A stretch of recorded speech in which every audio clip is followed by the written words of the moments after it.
रात के करीब 9 बज रहे थे। सिया ने अपनी बैचलर पार्टी के कारण कुछ ज्यादा ही पी ली थी। वो आज बहुत खुश है, हो भी कैसे ना, कल उसकी शादी है जिससे वह बेइंतहा प्यार करती है। शराब के नशे में वो आकर अपने होटल के कमरे में सो गई। थोड़ी देर बाद उसके कानों में कुछ आवाज पड़ी। जब उसे थोड़ा होश आया तब बड़ी मुश्किल से उसने देखा 2 लोग किस कर रहे थे। जब उसने थोड़ा गौर से देखा, ये उसका मंगेतर करण और उसके ही कंपनी सिग्मा एंटरटेनमेंट्स की मॉडल लोरी माथुर थी। किस करते हुए ही करण बोला, आराम से, वो जाग जाएगी। इस पर लोरी ने बड़ी लापरवाही से कहा, ओह, तो तुम अपनी मंगेतर से डर रहे हो? कल तो तुम्हारी शादी है, तो क्यों ना आज तुम खुद को मुझे सौंप दो। करण ने कहा, तुम मेरे लिए मुसीबत मत खड़ी करो, चलो हम दूसरे कमरे में चलते हैं। लोरी ने कहा, नहीं, मैं यही इसके सामने तुम्हें प्यार करना चाहती हूँ। करण ने उसे मनाते हुए कहा, चलो बाथरूम में चलते हैं,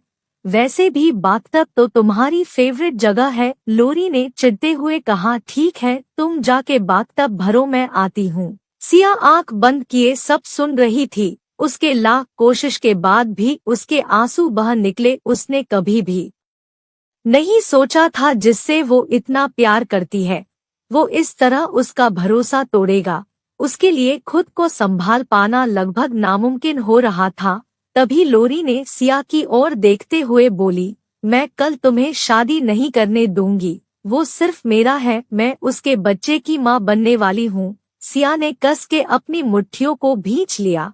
वो बस एक लाश की तरह वहीं लेटी रही। उसका ध्यान बाथरूम से आती आवाज से टूटा और वो अपने अतीत के बारे में सोचने लगी। आज से 3 साल पहले वो इस शहर की बेस्ट मॉडल थी। उसने ये सब अपनी मेहनत से हासिल किया था, पर करण के प्यार के लिए, करण के कहने पर उसने खुद ही अपनी जगह लोरी को दे दी थी। सिया उसी जगह पर ये सब सोचते हुए वही आधी रात तक पड़ी रही।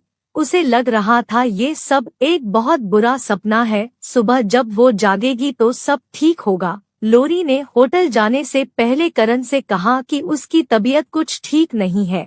ये सुनकर करण लोरी के साथ चला गया और फिर वापस नहीं लौटा।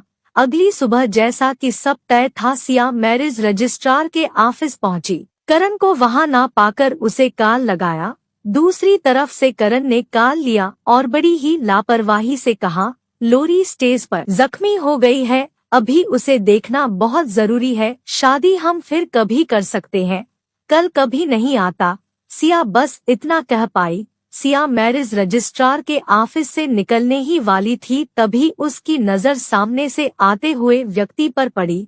उसने ब्लू कलर का रेट्रो स्टाइल सूट पहना था।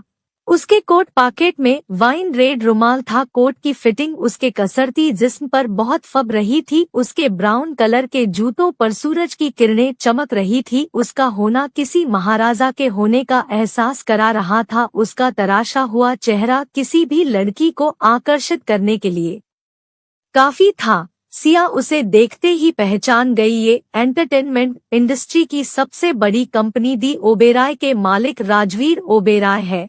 सिया एक बार किसी पार्टी में राजवीर से मिल चुकी थी। क्या आज इनकी भी शादी है? सिया सोच ही रही थी कि तभी पीछे से भागते हुए राजवीर की असिस्टेंट आई। असिस्टेंट, प्रेसिडेंट मिस रूही थोड़ा लेट हो गई है, उनको आने में अभी 10 मिनट लगेंगे। राजवीर, रूही के घर फोन लगाओ और बोलो अगर वो शादी के लिए भी वक्त पर नहीं आ सकते तो अब आने की कोई जरूरत नहीं है। असिस्टेंट, पर चेयरमैन सर ने कहा है कि आज आपकी शादी होनी ही है, चाहे कुछ भी हो जाए। राजवीर, ठीक है, इतने घराने हैं, मैं तुम्हें आधे घंटे का समय दे रहा हूँ, कहीं से भी एक शादी लायक लड़की लेकर आओ। सिया ये सब देख के मन ही मन में सोच रही थी, हमारी हालत कुछ कुछ एक ही है।